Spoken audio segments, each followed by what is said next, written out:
àṣà ò gbọ́dọ̀ wọlé gbẹ́yẹlé àṣà ò gbọ́dọ̀. ẹ ǹlẹ́ baba. àdìo. ẹ wo aṣọ ọ̀gbẹ́yẹlé nìkan mọ́ nísìn ẹlẹ́yẹlé gan-an làṣà ń gbé ọ̀rọ̀ ojú òní ìmọ̀ wa rí yín fún.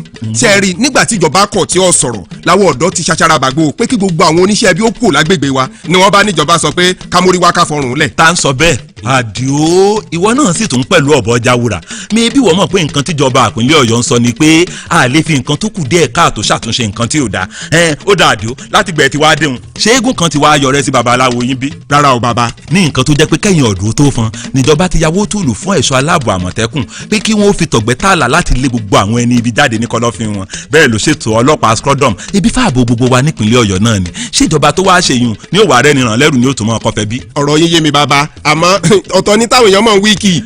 àwọn ará bíi ti tòṣèlú bọ̀ ọ́nù nígbà àtàkùté wọn mẹ́tẹ̀ẹ̀ta òré ó rí wọn lórí ẹ̀rọ ayélujára táwọn ti ròyìn òfegè ní ibi láti sọ̀jọba gómìnà Ṣèyí Mákindé ní súná bú ni. bàbá kí là á wàá ṣe ṣé ẹ mọ̀ pọ́rọ̀ sọkúsọ bíi náà nú ẹ̀rùn ni. ẹ̀yin ọ̀dọ́ tẹ́ ẹ nífẹ̀ẹ́ ìpínlẹ̀ Ọ̀yọ́ dénú náà ni kẹ́ ẹ sọ fún gbogbo òlù pé orí ìpinnu àṣà ò gbọ́dọ̀ wọlé gbẹ́yẹlé níjọba ìpínlẹ̀ Ọ̀yọ́ dúró lé. ó ti yé mi bàbá mo sì ń lọ rèé fọ rere rẹ̀ náà nu. iléeṣẹ́ ètò ìròyìn àṣà ohun ìrìn àjò afẹ́ tìpínlẹ̀ Ọ̀yọ́ ló ń kéde. wò ó tọ́ wò ewédú gbẹ̀gìrì àmàlà ó ń gbóná fẹlifẹli nìbàdàn ìlú rédíò Aloore.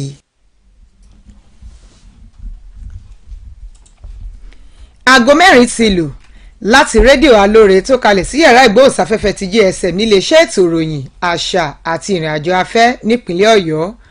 ìròyìn àgbáyé la mú wá fún yín ṣáájú ẹ gbọ́ kókó tó wà nínú ìròyìn náà. gbajúgbajà olókoòwò rọ ìjọba ìpínlẹ̀ Ọ̀yọ́ láti ró àwọn ọ̀dọ́ lágbára ó gbóríyìn fún gómìnà Mákindé fún dídá ibùdó ètò ọ̀gbìn tìgbàlódé sílẹ̀. ààrẹ ọ̀nà kakanfò tilẹ̀ Yorùbá ṣàbẹ̀wò sí gómìnà Mákindé ó gbóríyìn fún ìjọba lórí ìlànà ojú òpó tó ń lò lórí ètò ààbò. ìjọba ìpínlẹ̀ Ọ̀yọ́ bọlá fún arábìnrin Táwàkálítù Yẹkìn ẹni tí ó jẹ́ eléré ìdárayá kẹ̀kẹ́ gígùn. ẹ̀ka tó rí sí ìtọpinpin epo rọ̀bì nílẹ̀ wa ti gbé ilẹ̀kùn ilé epo tí ó ta epo kọjá ojú ààlà nílùú Imo ti pa. nílẹ̀ òkèrè orílẹ̀-èdè France ṣètò abẹ́rẹ́ AstraZeneca gbígbà láti ọjọ́ orí ẹni ọdún 65 sókè. wàyí o ẹ gbọ́ ìròyìn náà lẹ́kùnrẹ́rẹ́ orúkọ tèmi ni Adéọlá Adéwọlé. aláṣẹ àti olùdarí ilé ìgbafẹ́ Top One Garden tó wà nílùú Ìbàdàn àgbàoyè Solomon Ọ̀jẹ̀dayọ̀ ti rọ ìjọba lẹ́kàǹkà láti mú ìrónilágbára àwọn ọ̀dọ́ Ọ̀yọ́ lórí ìdásílẹ̀ ibùdó ètò ọ̀gbìn tìgbàlódé. àgbàoyè Ọ̀jẹ̀dayọ̀ sọ èyí di mímọ̀ níbi ayẹyẹ 20 ọdún tí ó dá ilé ìgbafẹ́ náà sílẹ̀ èyí tó tún ṣe kòńgẹ́ pẹ̀lú ayẹyẹ ọjọ́ ìbí 50 ọdún ẹni tí ó jẹ́ alámòjútó ilé ìgbafẹ́ ọ̀hún arábìnrin Maria Ọ̀jẹ̀dayọ̀ èyí tó wáyé nílé ìgbafẹ́ náà ní agbègbè Podó nílùú Ìbàdàn. àgbàoyè Ọ̀jẹ̀dayọ̀ ẹni tí ó tún jẹ́ eléjèmú ti ilẹ̀ òkò gba ìjọba nímọ̀ràn láti tètè wá ojútùú sí ọ̀rọ̀ ilẹ̀ gbígbà pẹ̀lú ipá lọ́wọ́ àwọn tó nílẹ̀ wọn nípasẹ̀ àwọn ajàgbalẹ̀. àgbàoyè ọ̀hún tún rọ ìjọba ní gbogbo ọ̀nà láti ró àwọn ọ̀dọ́ lágbára ní ibi iṣẹ́ tí wọ́n bá ń ṣe èyí tí yóò mú kí ètò ààbò tó mẹ́hẹ̀ dínkù jọjọ. wá ké sí ìjọba àpapọ̀ láti ran àwọn ará ìlú lọ́wọ́ nípa àdínkù lórí owó orí àwọn ọlọ́jà kéékèèké kí wọ́n sì jẹ́ kí ìpèsè iná ọba dúró re láti mú kí ètò okòwò rú gọ́gọ́ sí i. nígbà tó sọ̀rọ̀ níbi ayẹyẹ náà aláàfin tìlú Ọ̀yọ́ ọba Lámídì Adéyẹmí kẹta ṣàpèjúwe olùdásílẹ̀ ilé ìgbafẹ́ náà gẹ́gẹ́ nípa ogunlọ́gọ̀ àwọn ènìyàn tó ń ṣiṣẹ́ nílé ìgbafẹ́ ọ̀hún. ọba Adéyẹmí wá gbàdúrà fún aya olùdásílẹ̀ ilé ìgbafẹ́ náà látàrí ayẹyẹ ọjọ́ ìbí rẹ̀ tí ó tún kò lókè èèpẹ̀. àwọn èèyàn jàǹkànjàǹkàn tó tún péjú pésẹ̀ síbi ayẹyẹ náà ni àtìrí Olúbàdàn tilẹ̀ Ìbàdàn ọba Sọ́líù Àkànmú Adétúnjì Ajé Ògúngúnnísọ̀ Kínní ẹni tí Mọ́gàjí Adéṣínà Àrẹsà ṣojú fún kọmíṣánná fún ètò ìròyìn àṣà àti ìrìnàjò afẹ́ nípínlẹ̀ Ọ̀yọ́ ọ̀mọ̀wé Wàsíù Ọlátúbọ̀sún ọba Solomon Ọlágòkè Akínọlá olókò ti ìlú Òkò ọba John Akíntọ́lá Akínọlá ọlọ́kìn apá ti ìlú Ọ̀kìn apá àti bẹ́ẹ̀ bẹ́ẹ̀ lọ. gẹ́gẹ́ bí ara ọ̀nà láti kojú ètò ààbò tó mẹ́hẹ̀ ní ẹkùn gúúsù ìwọ̀ oòrùn ilẹ̀ wa gómìnà ìpínlẹ̀ ọ̀yọ́ onímọ̀ ẹ̀rọ ṣèyí mákindé ti ṣe ìpàdé alátìlẹ̀kùn mọ́ríṣe pẹ̀lú ààrẹ ọ̀nà kakanfò tilẹ̀ yorùbá ibà gani adams ẹni tí ó ṣe àbẹ̀wò sí gómìnà mákindé ṣe lálàyé pé àkòrí ìjíròrò wọn dá lórí ètò ààbò àti ọrọ̀ ajé ní gúúsù ìwọ̀ oòrùn orílẹ̀-èdè nàìjíríà. Àtẹ̀jáde láti ọ̀dọ̀ akọ̀ròyìn fún gómìnà mákindé fi léde ọ̀gbẹ́ni táíwò àdìsá pé ibà gani adam ní òun ti kọ̀wé sí gbogbo àwọn gómìnà tó wà ní gúúsù ìwọ̀ oòrùn ilẹ̀ wa láti bá wọn ṣe ìpàdé lórí ètò ààbò tòun ti ọrọ̀ ajé ilẹ̀ yìí. ààrẹ ọ̀nà kakanfò ẹni tí ó fìdí rẹ̀ múlẹ̀ pé èrèdí ìjíròrò òun pẹ̀lú gómìnà yóò jẹ́ dídásọ̀bò ní báyìí ná tún ṣe lálàyé pé ìpàdé ọ̀hún so èso rere tí àwọn sì fẹnukò bí ètò ààbò yóò ṣe rẹ́sẹ̀ walẹ̀ nípínlẹ̀ ọ̀yọ́ àti ní gbogbo ẹkùn gúúsù ìwọ̀ oòrùn ilẹ̀ wa lápapọ̀. kọmíṣánná fún ọ̀rọ̀ ọ̀dọ́ àti eré ìdárayá ní ìpínlẹ̀ ọ̀yọ́ aṣíwájú ṣeun fákóredé ti ṣe lálàyé pé ìṣèjọba tó wà lóde ní ìpínlẹ̀ ọ̀yọ́ yóò máa sa gbogbo ipá rẹ̀ láti pèsè àwọn nǹkan amáyédẹrùn lọ́kọ̀-òjọ̀kan fún àgbédìde ètò eré ìdárayá àti ìlọsíwájú àwọn ọ̀dọ́ nípínlẹ̀ yìí. aṣíwájú fákóredé ṣe àlàyé yìí ní ọ́fíìsì rẹ̀ nígbà tí ó ń gbàlejò arábìnrin táwọ̀kálítù yẹ̀kín ẹni tí ó gba àmì ẹ̀yẹ wúrà níbi ìdíje ẹlẹ́kùnjẹkùn tilẹ̀ adúláwọ̀ ẹlẹ́ẹ̀kejì irú rẹ̀ tó dá lórí kẹ̀kẹ́ wíwà nílùú Cairo ní orílẹ̀-èdè Egypt. nígbà tó mọ rírì arábìnrin táwọ̀kálítù fún bí ó ṣe ṣojú ìpínlẹ̀ ọ̀yọ́ dáradára nínú ìdíje ọ̀hún, kọmíṣánná tún dúpẹ́ lọ́wọ́ àwọn olùkọ́ni rẹ̀ ẹni tí ó ṣàpèjúwe wọn gẹ́gẹ́ bí igi lẹ́yìn ọgbà rẹ̀. aṣíwájú fákóredé tún wòye pé ó ti di ohun àwòmọ́ni bí ìṣèjọba tó wà lóde ṣe máa mọ rírì àwọn tó ṣojú ìpínlẹ̀ ọ̀yọ́ lórí àṣeyọrí kó wa wọn láti lè jẹ́ ọ̀nà wúrí ohun ìmọrírì wọn kí ó lè jẹ́ àwòkọ́ṣe fún àwọn mìíràn náà. ṣáájú nínú ọ̀rọ̀ tirẹ̀ akọ̀wé àgbà nílé iṣẹ́ tó ń rí sí ọ̀rọ̀ ọ̀dọ́ àti eré ìdárayá ní ìpínlẹ̀ ọ̀yọ́ ọ̀gbẹ́ni olúdélé ọ̀yádèyí gbóríyìn fún arábìnrin táwọ̀kálítù fún gbígbé iyì àti ògo ìpínlẹ̀ ọ̀yọ́ ga. ó wá rọ àwọn ọ̀dọ́ yòókù láti máa jára mọ́ iṣẹ́ tí wọ́n bá yàn láàyò. nígbà tí ó ń ṣètò ìdúpẹ́ ìkẹyìn olùdarí àjọ tó ń rí sí ètò eré ìdárayá nípìnlẹ̀ yìí ọ̀gbẹ́ni gbóyèga mákindé dúpẹ́ púpọ̀ lọ́wọ́ ìjọba ìpínlẹ̀ ọ̀yọ́ lábẹ́ ìṣàkóso gómìnà mákindé fún ìfọwọ́sowọ́pọ̀ rẹ̀ ní ẹ̀ka eré ìdárayá. nínú ọ̀rọ̀ tirẹ̀ arábìnrin táwọ̀kálítù dúpẹ́ púpọ̀ lọ́wọ́ àwọn tó ní í ṣe lórí àṣeyọrí rẹ̀ pàápàá jùlọ ìyá rẹ̀ ẹni tí ó ṣàpèjúwe rẹ̀ gẹ́gẹ́ bí igi lẹ́yìn ọgbà rẹ̀. ní báyìí ná ẹ̀ka tó rí sí epo rọ̀bì nílẹ̀ wa ti gbé ilẹ̀kùn àwọn ilé epo kan ti pa nípínlẹ̀ Imo ní ẹkùn gúúsù ìlà oòrùn orílẹ̀-èdè yìí.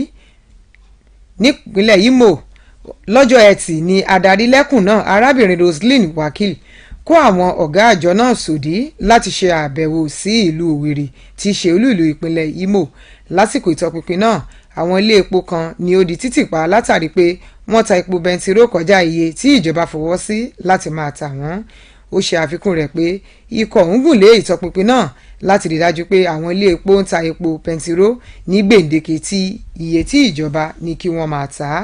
adarí ẹ̀ka ti ẹkùn náà wá rọ àwọn olùgbé ìpínlẹ̀ náà láti kọtí ọ̀gbìn sí ìròyìn ẹlẹ́jẹ̀ tí ó ń jà rìnrìn kiri pé àfikún ti dé bá owó orí tí wọ́n ta jálá epo nílẹ̀ wa. nílẹ̀ òkèrè ilé-iṣẹ́ ètò ìlera ní orílẹ̀-èdè France ti ṣàlàyé pé àwọn ènìyàn tó ní ti tó ẹni ọdún márùndínlọ́gọ́ta lọ sókè ni yóò ní àǹfààní láti gba abẹ́rẹ́ tó ń dènà àrùn kòrónà AstraZeneca látàrí ìròyìn tó ń tàn kálẹ̀ nípa ẹ̀jẹ̀ dídì nípa gbígba abẹ́rẹ́ náà tí ìjọba ilẹ̀ Faransé sì ti kéde gbígba abẹ́rẹ́ ọ̀hún padà lẹ́yìn ìdúró díẹ̀. ìròyìn fìdí rẹ̀ múlẹ̀ pé ṣíṣètò abẹ́rẹ́ gbígbà náà fún ẹni ọdún márùndínlọ́gọ́ta lọ sókè látàrí bí wọ́n ṣe dá gbígbà rẹ̀ dúró ní orílẹ̀-èdè France àti àwọn orílẹ̀-èdè aláwọ̀ funfun yòókù nítorí ẹ̀jẹ̀ dídì ọ̀hún wọ́pọ̀ láàrin àwọn tí ọjọ́ orí wọn kò tó ẹni ọdún márùndínlọ́gọ́ta. olóòtú ilẹ̀ Faransé Jean Castex ẹni tí ó jẹ́ ẹni ọdún márùndínlọ́gọ́ta ní ìgbàgbọ́ wà wípé yóò gba abẹ́rẹ́ tirẹ̀ láṣẹ̀lẹ̀ òní láti lè mú kí àwọn ènìyàn ní ìgbàgbọ́ láti lè gba abẹ́rẹ́ náà lẹ́yìn ìgbà tí àjọ ìṣọ̀kan àgbáyé tí ó ń rí sí oògùn lílò rẹ̀ ti fọwọ́ sí gbígba abẹ́rẹ́ náà. kí n tó parí ìròyìn àgbáyé wa fún ti sáà yìí ẹ gbọ́ kókó tó wà nínú ìròyìn náà lẹ́ẹ̀kan sí i. Gbajúgbajà olókoòwò rọ ìjọba ìpínlẹ̀ Ọ̀yọ́ láti ró àwọn ọ̀dọ́ lágbára ó gbóríyìn fún gómìnà Mákindé fún dídá ibùdó ètò ọ̀gbìn tìgbàlódé sílẹ̀. Ààrẹ Ọ̀nà Kakanfò tilẹ̀ Yorùbá ṣàbẹ̀wò sí gómìnà Mákindé bákan náà ló gbóríyìn fún ìjọba lórí ìlànà ojú òpó tó ń lò lórí ètò ààbò. Túnwẹ̀ látúmọ̀ wá fún wa wípé ìjọba ìpínlẹ̀ Ọ̀yọ́ bọlá fún arábìnrin Táwàkálítù Yẹ̀kínì ẹni tí ó jẹ́ eléré ìdárayá lórí kẹ̀kẹ́ gígùn. Ẹ̀ka tó ń rí sí ìtọpinpin epo rọ̀bì nílẹ̀ wa ti gbé ilẹ̀kùn ilé epo tí ó ń ta epo kọjá àyè ti pa nílùú Imo. Nílẹ̀ òkèèrè orílẹ̀-èdè Faransé ṣètò abẹ́rẹ́ AstraZeneca gbígbà fún àwọn tó wà ní gbèdéke ọjọ́ orí márùndínlọ́gọ́ta sókè. Ìròyìn àgbáyé wa kò ní jù báyìí lọ. Ẹ pàdé wa ní ọjọ́ ajé fún àwọn ọ̀kan òjọ̀kan ìròyìn títí di ìgbà náà. Orúkọ tèmi ni Adéọlá Adéwọlé. Ẹ ṣeun tí ẹ tẹ́tí gbọ́ wa. Ẹ ní ìsinmi ọ̀sẹ̀.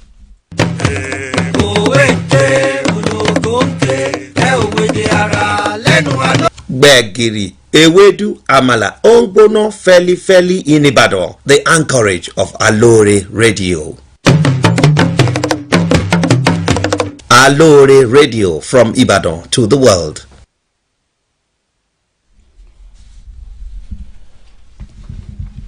This is Aloore Radio, transmitting from GSM studio at the Ministry of Information, Culture and Tourism, Secretariat Agodi, Ibadan. This is the world news. I am Busola Adetunji. First, the highlights. Industrialists task Oyo government to empower more youth. Comments Makinde on farm estates.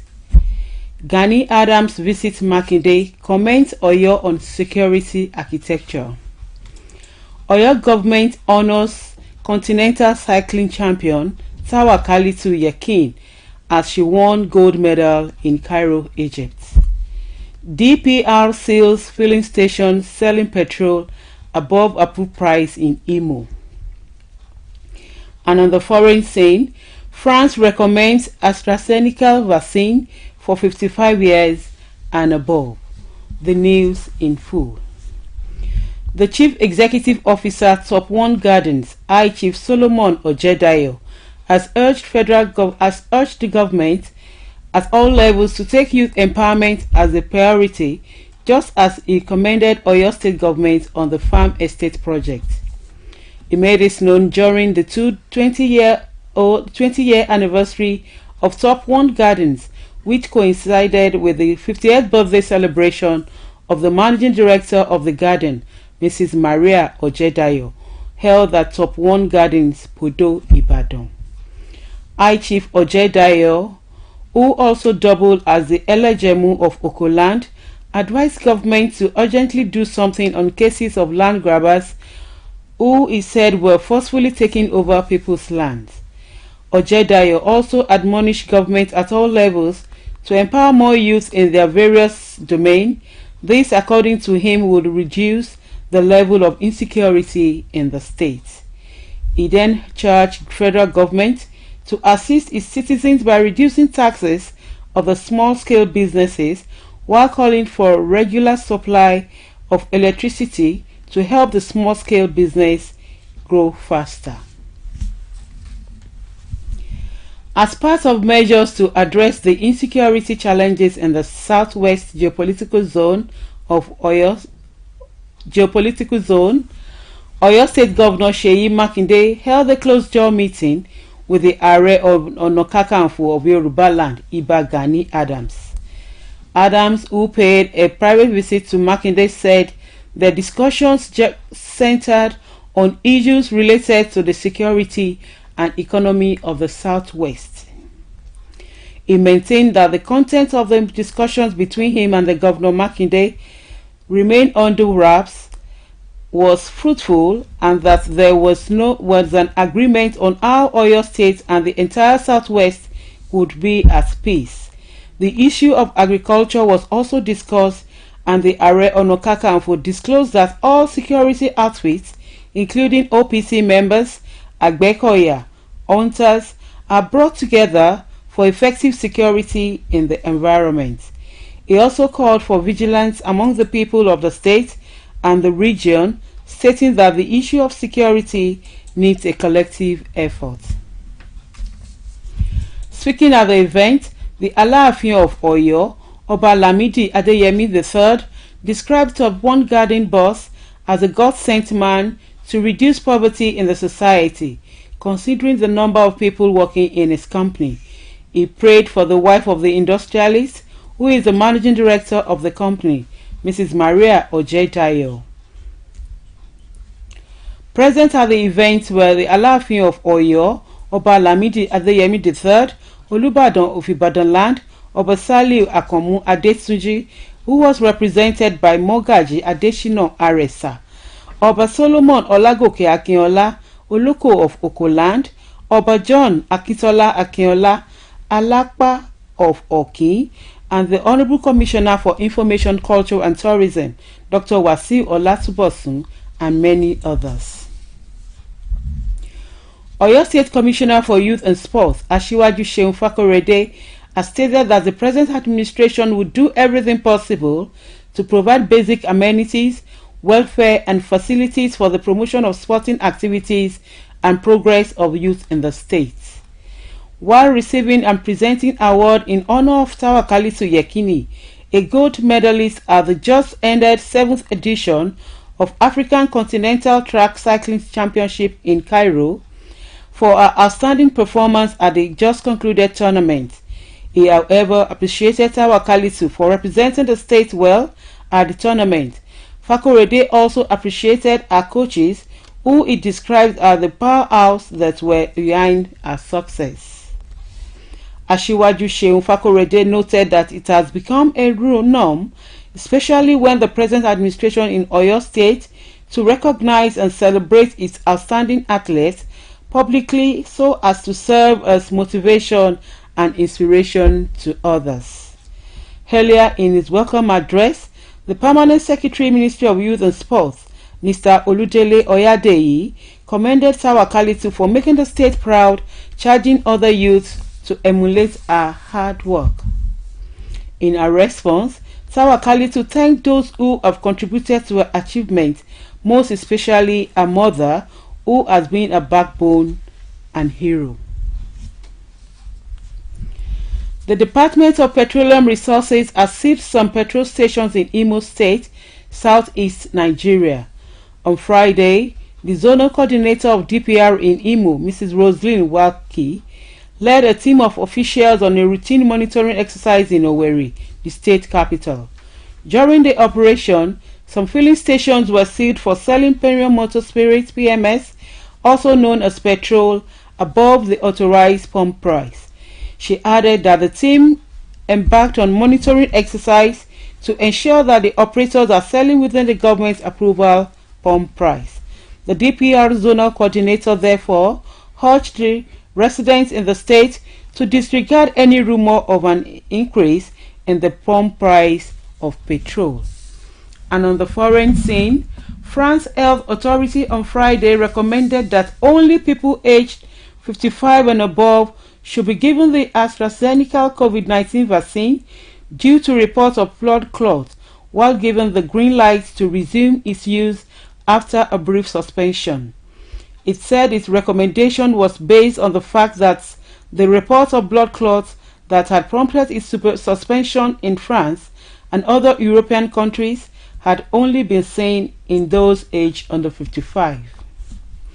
Prime Minister Jean Castex, himself aged 55, is due to be given the vaccine later Friday to boost confidence in the job after the European medicine watchdog ruled it was safe to use. Before I end the news, the highlights again. Industrialists task Oyo government to empower more youth, commend Makinde on farm estates. Gani Adams visits Makinde, commends Oyo on security architecture.